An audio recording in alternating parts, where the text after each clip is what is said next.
In January of 2000, 19-year-old Dusti Duke died from a gunshot in Kiefer, Oklahoma. Her death was ruled a suicide, but years later, Dan Ferree began publicly claiming that Dusti's death may have somehow been connected to Donald Trump, Jeffrey Epstein, and an alleged encounter with Ghislaine Maxwell at Trump Tower. That's a big allegation, and I understand that. And I'm not saying that Dan is being truthful. I'm not saying that Dan is credible, and I'm not saying that his story is a fact. The question I want to explore is whether or not his account should simply be dismissed, or whether Donald Trump's own documented history makes it worthy of a closer examination. Because when you look beyond the single story and examine Trump's behavior around beauty pageants, the way he has spoken about his daughter, his acknowledged preference for younger women, his long and well-documented association with Jeffrey Epstein, and his changing explanations of that relationship, a broader pattern of behavior seems to emerge. Then there are the allegations made against Trump, the photographs and videos of him with Epstein, the testimony attributed to Katie Johnson, his history of turning against people he once praised, and his response to continuing questions about the Epstein files. Everything from distancing himself from Epstein to calling the controversy boring and demanding that the country move on. None of that proves what happened to Dusti Duke, and it doesn't prove that what Dan Ferree says is true, but it may help us answer a more narrow and responsible question, which is Dan's story truly unbelievable, or is it just exposing something that's been hiding in plain sight for decades? Let's get into it. So right off the bat, I just want to let you guys know that this is not a show where I make allegations, okay? I'm not the one making allegations. I'm the one presenting allegations that have been made. And I think there's a distinction to be made. And just because I present publicly available allegations against other people does not mean that I believe those things to be true right off the bat. And if I do believe them to be true, I'll tell you that I believe them to be true, and I'll tell you why. And just because I believe something to be true doesn't mean that it is true, right? So I can make an argument or make a case for, hey, maybe we shouldn't write this person off right away. Maybe there are patterns that we need to observe and pay attention to. But just because I say that doesn't mean that somebody's guilty. So I am not here to declare Trump, Epstein, or anybody right, wrong, guilty, or innocent. So now that we have that out of the way, I want to talk about why I think Dan Ferree's story might be credible. And if you're not familiar with his story, I've linked the 2 prior videos that I've done on this subject in the description, so go watch those first. So the first thing that I find interesting about Donald Trump and his relationship with Epstein is that Donald Trump seems to have 2 different tales about his relationship with Epstein. One is that he isn't really friends with Jeffrey Epstein, right? That it was just an acquaintance and he didn't really know the guy that well. And I only knew him because he was in Palm Beach in New York, and we all just run in the same social circles or whatever. But yeah, I always kind of thought, I always thought he was a creep, right? That's what Donald Trump has said. He thought he was a creep. But in 2002, the New York Magazine came out with an article that you can see on the screen here, where Donald Trump said that Jeffrey Epstein was a, quote, terrific guy, and he's a lot of fun to be with. So here's a little quote from the article. Epstein likes to tell people that he's a loner, a man who's never touched alcohol or drugs, and one whose nightlife is far from energetic. And yet, if you talk to Donald Trump, a different Epstein emerges. Donald says, I've known Jeff for 15 years, terrific guy. He's a lot of fun to be with. It is even said that he likes beautiful women as much as I do, and many of them are on the younger side. No doubt about it, Jeffrey enjoys his social life. So that's all in an article from New York Magazine in 2002 called Jeffrey Epstein, International Money Man of Mystery. Out front now is Jack O'Donnell, the former president and chief operating officer of the Trump Plaza Hotel and Casino. Jack, just as all this conversation comes up, we've talked to you many times over the years, you and I, but you worked with Trump in an important period, 1987 to 1990. And I know that's, we talk about a lot of this friendship going back that long. You heard the name Jeffrey Epstein a lot during the time you worked with Trump. Can you tell us about their friendship? One incident that I think kind of proves their closeness and how much they hung out together. One time, on Monday morning, I came in and the commission was waiting. The inspectors were waiting in my office. And Donald and Jeffrey had come into the casino in the wee hours of Sunday morning, 1:30 in the morning. Two buddies. They had three women with them. And the commission was waiting for me because they had determined that the women that they brought down were underage to be on the casino. And when I asked them how they knew that, by the way, one of them was the number 3 ranked tennis player in the world, okay? And this guy happened to be a tennis fan. And he said, Jack, I know she's 19 years old, okay? So, and to get on a helicopter with a friend and 3 other people and fly down to Atlantic City, I mean, you can connect those dots. I never had the privilege of going to his island, and I did turn it down, but a lot of people in Palm Beach were invited to his island. In one of my very good moments, I turned it down. I didn't want to go to his island. And Bill Clinton went there supposedly 28 times. I never went to the island, but Larry Summers, I hear, went there. He was the head of Harvard. And many other people that are very big people nobody ever talks about. This is a common thing that I see Trump do, where when he wants to distract, he'll change subjects. Shortly after the Charlie Kirk assassination, that I think may be tied into the Trump administration, almost certainly tied to the FBI. He was asked about how he was holding up because Charlie was a friend of his, supposedly. And he said, I think very good. And then, by the way, we're working on the ballroom. And it was as abrupt as that. This is a thing that Trump does when he wants to deflect. He wants to shine the light on somebody else. And that's what he's doing here. For years, I wouldn't talk to Jeffrey Epstein. I wouldn't talk because he did something that was inappropriate. He hired help. And I said, don't ever do that again. He stole people that worked for me. I said, don't ever do that again. He did it again.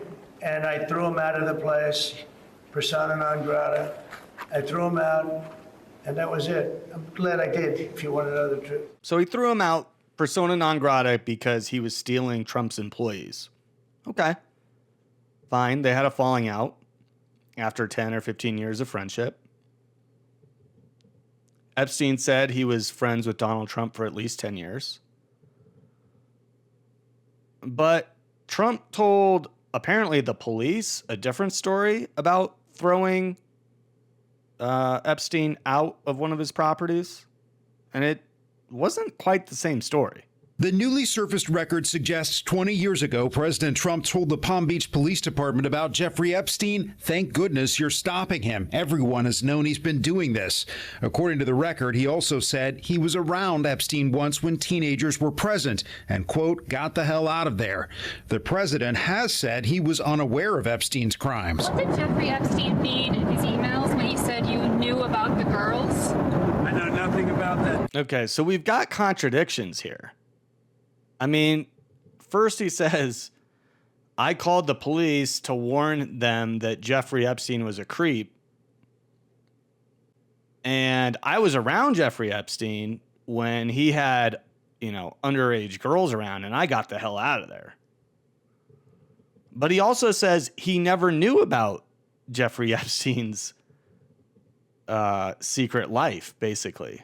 Newly released documents tonight say President Trump personally warned officials about Jeffrey Epstein decades ago. An FBI interview summary describing how President Trump called the then Palm Beach police chief to tell him, "Thank goodness you're stopping Jeffrey Epstein. Everyone has known he's been doing this," adding people in New York knew Epstein was disgusting. He kicked Jeffrey Epstein out of his Mar-a-Lago club because Jeffrey Epstein was a creep, and that remains true. And this call, if it did happen, corroborates exactly what President Trump has said from the beginning. But President Trump said this in 2019.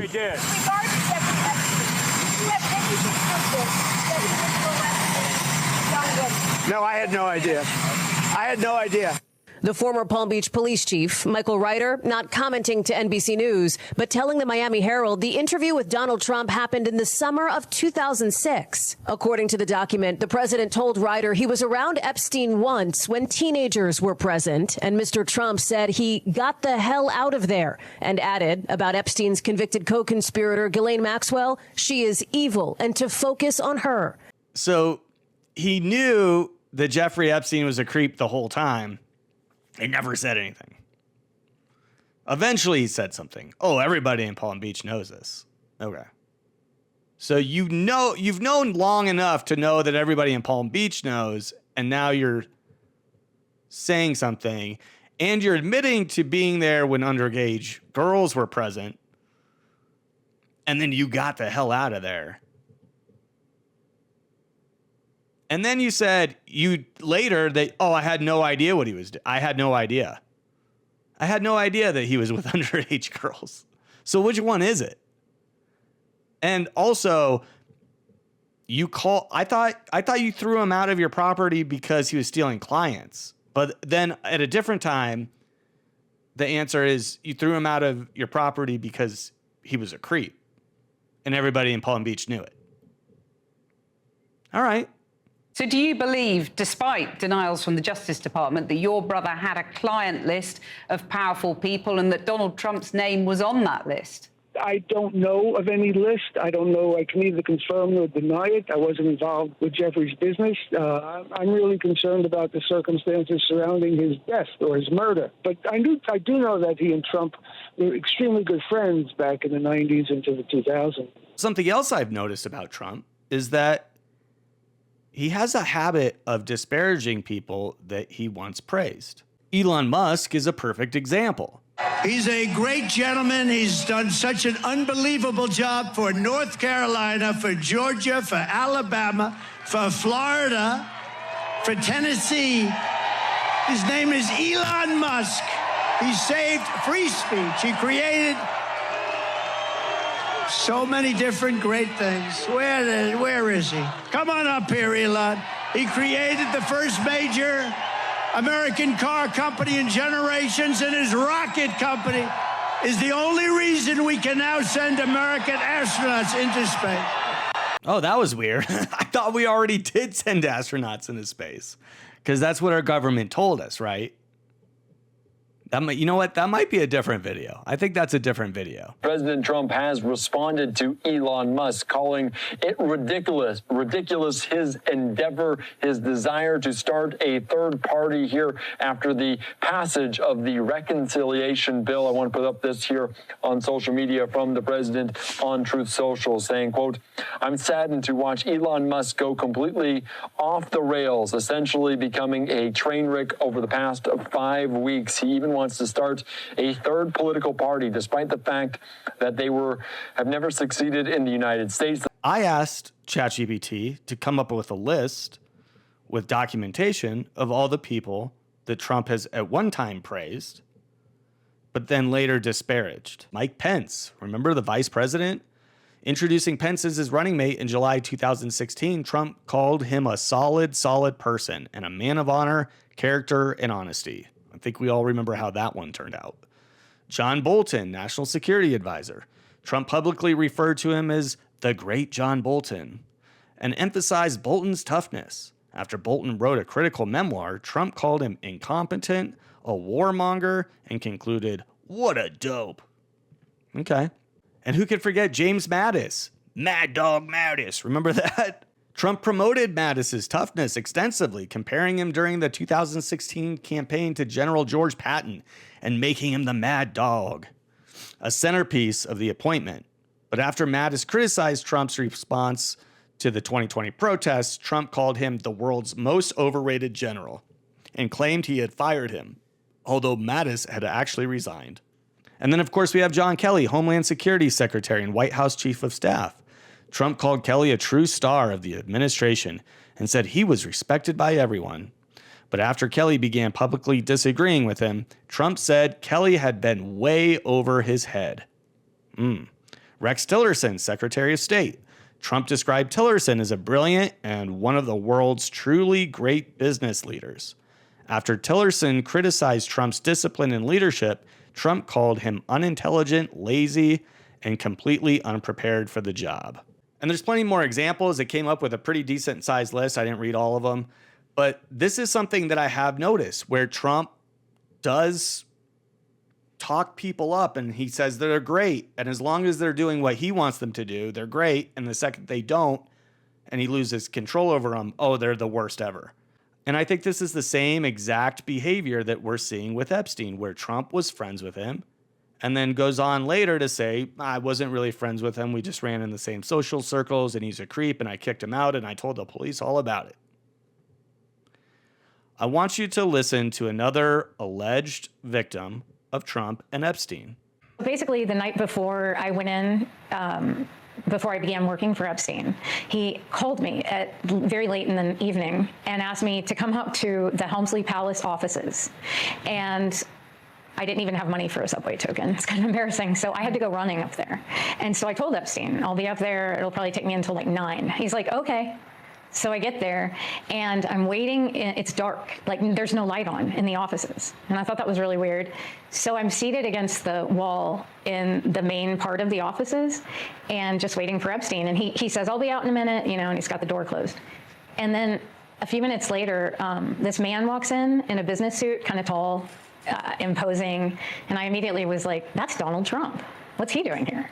I'm supposed to be working for Epstein and interviewing with him. Why is Donald Trump here? And he walked up about, a few feet from me and just stood over me in a very imposing way and looked at me like he was in on some secret or something. It was really weird, like smirking kind of. And I felt threatened, so I made an ugly face. And when I made that ugly face, Epstein walked out from the offices on this side. Trump's standing here, I'm here. And he walks out of his office and he goes, oh, no. He was laughing at me. And he goes, she's not here for you. Follow me, right? And he escorts him in to this other room. And I always wondered, who was she in there? Was someone in there, right? He made a really vulgar comment following. And I don't know if it was like, like locker room talk in the 90s, the way men were. But he made a joke to Epstein, oh, I thought she was 16. And I thought that was so strange because at the time my sister was 15 actually. And I didn't think it was funny. He first said, no, she's not here for you, which immediately made me feel weird. Like, was there someone there, right? In that other room. And so that's another reason I was nervous. And so as soon as he said that, laughed, I made the face, all that stuff, they started to walk away into that other room where he's escorting him. He goes, come with me. And he takes Trump into this other room in the offices at 9 o'clock at night. And there's no one else in, that I know of in these offices, but was someone in that room. So I always wondered what that was about. And anyway, that comment was made under his breath as they were entering that room. Okay, so we have Maria Farmer, another accuser of Trump, saying that she was in an office building at 9 o'clock at night with Epstein and Trump and possibly somebody else. And Trump made the mistake of thinking that she was there to see him. And he thought that she was 16. Is what he was joking with about Epstein. And then Epstein takes him into another room to, I guess, see the person, we can only assume a female, who is 16. It's all very strange. And the more I look into this, the more I think, maybe all these accusers are actually telling the truth. Because I'll be very honest with you. In 2016, when people started coming forward publicly, I thought it was a political attack against Trump. And a lot of people thought that. And some of you watching this might say, oh, you're an idiot. This has already been out there. Everybody knew about this. For me, it didn't become more apparent until the release of the Epstein files. Because before that, I hadn't really heard much testimony from people. And maybe I just wasn't in the know. Maybe I wasn't watching the right news station.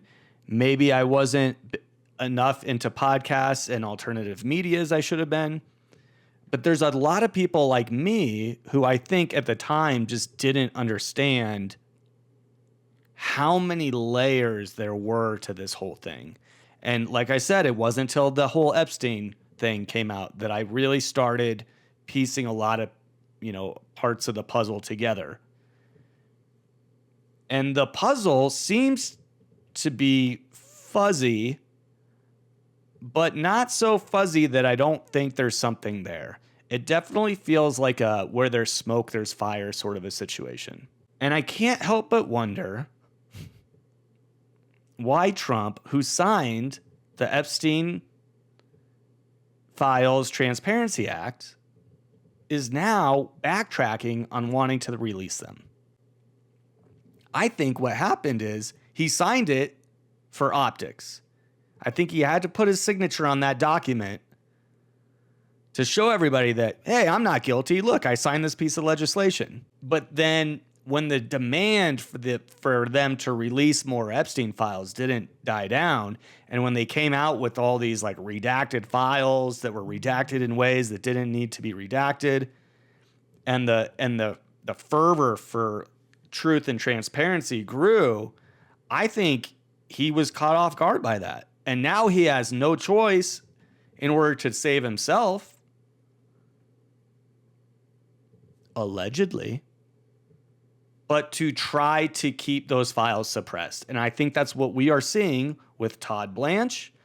I think it's what we saw with Pam Bondi. And I think it explains why we're seeing behavior like this from Donald Trump when asked about the Epstein files. Mr. President, why wait for Congress to release the Epstein files? Why not just do it now?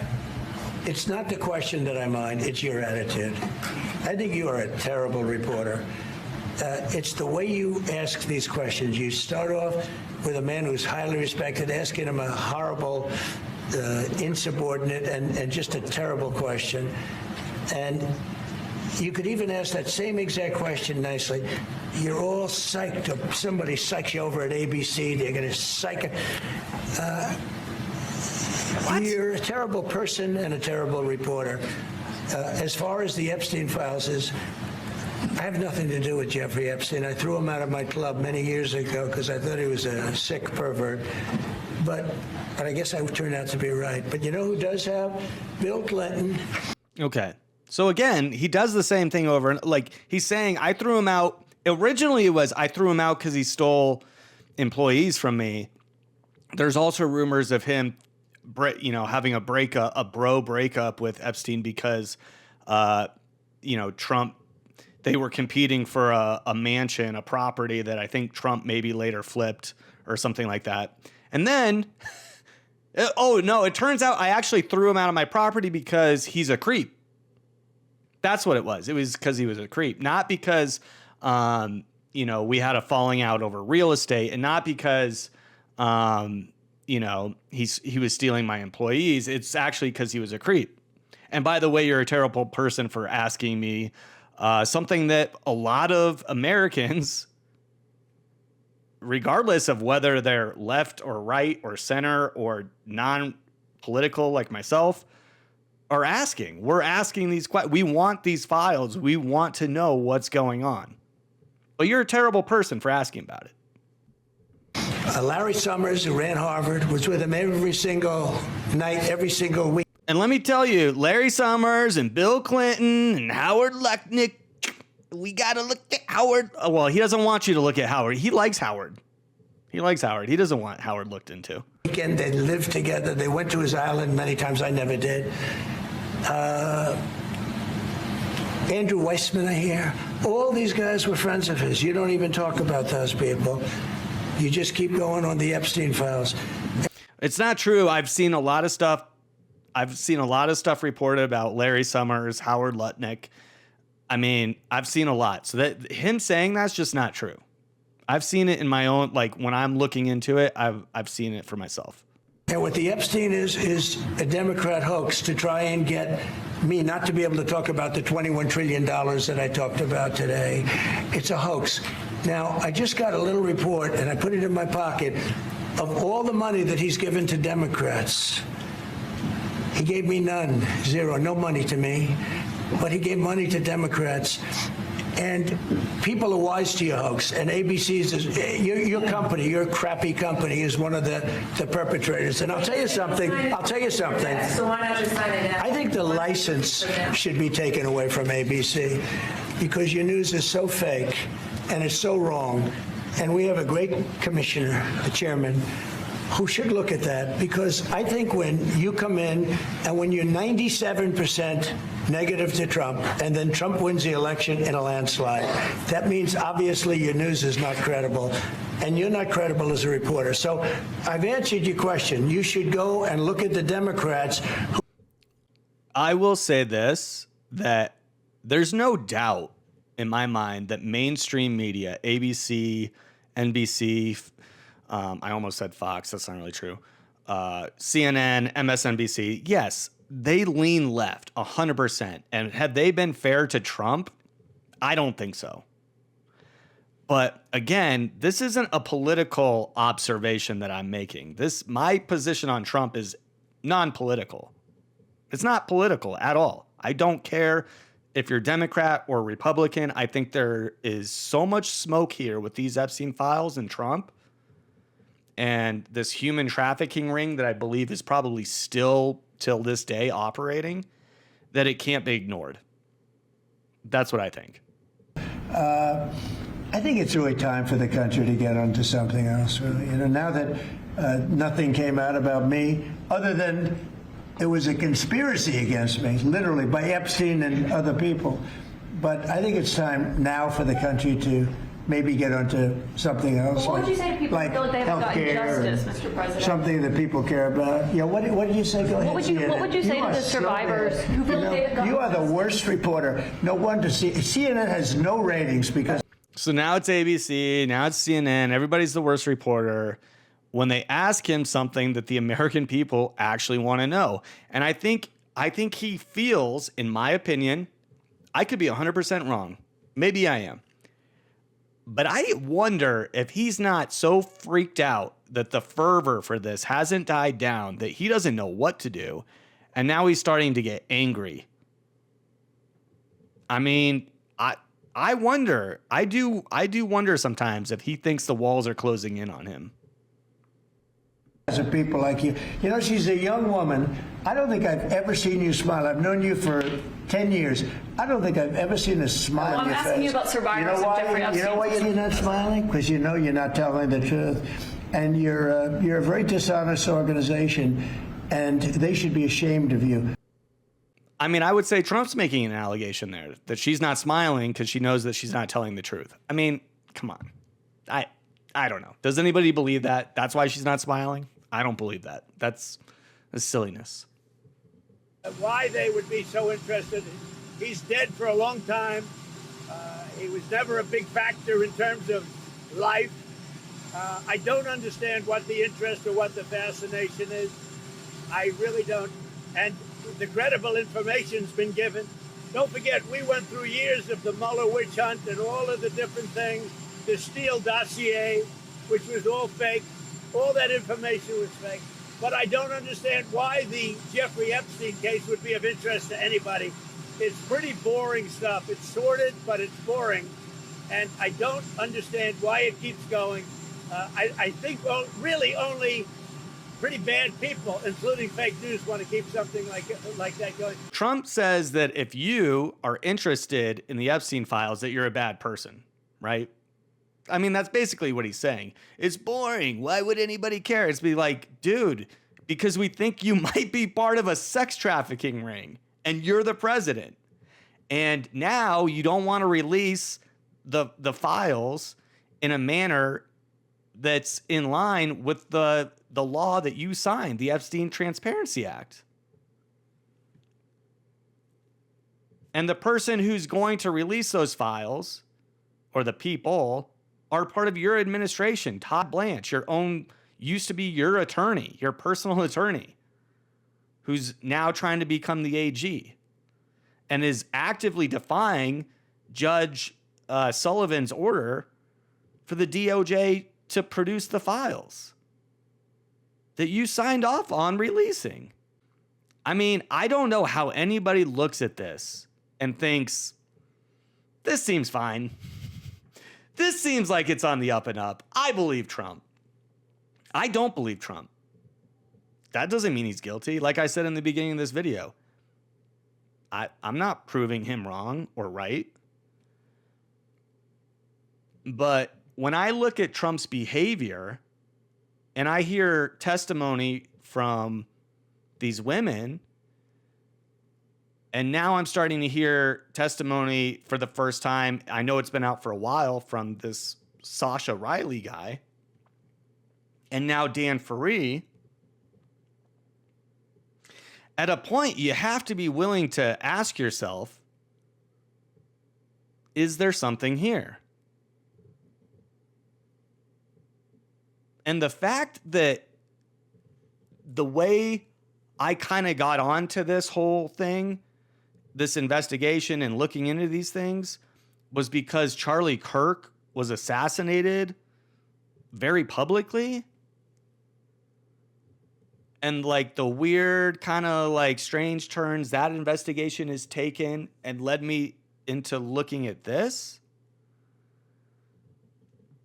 I think there's a possibility here that the Epstein files don't just hide a massive sex trafficking ring that has abused and probably murdered, in my opinion, a lot of people, but that the people in our government are involved, people in the FBI are involved, people above our government, whether you want to call them the deep state or the Illuminati or, the Zionist mafia or the Freemason secret society stuff. Like, I don't know how it's all connected,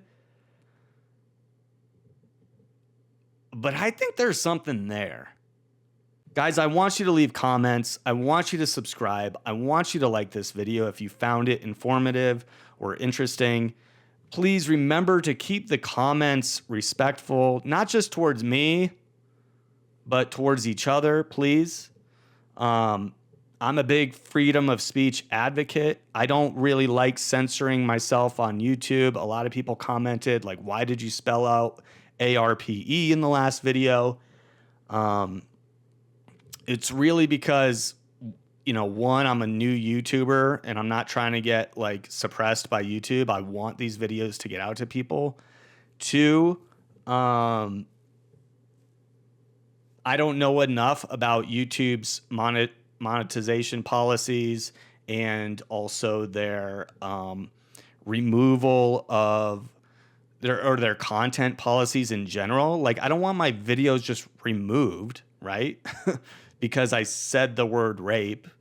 This video I'm going to try it out and I'm going to see what happens with this one. Hopefully it doesn't get taken down. I don't know. I don't know how it works. I'm very new to this.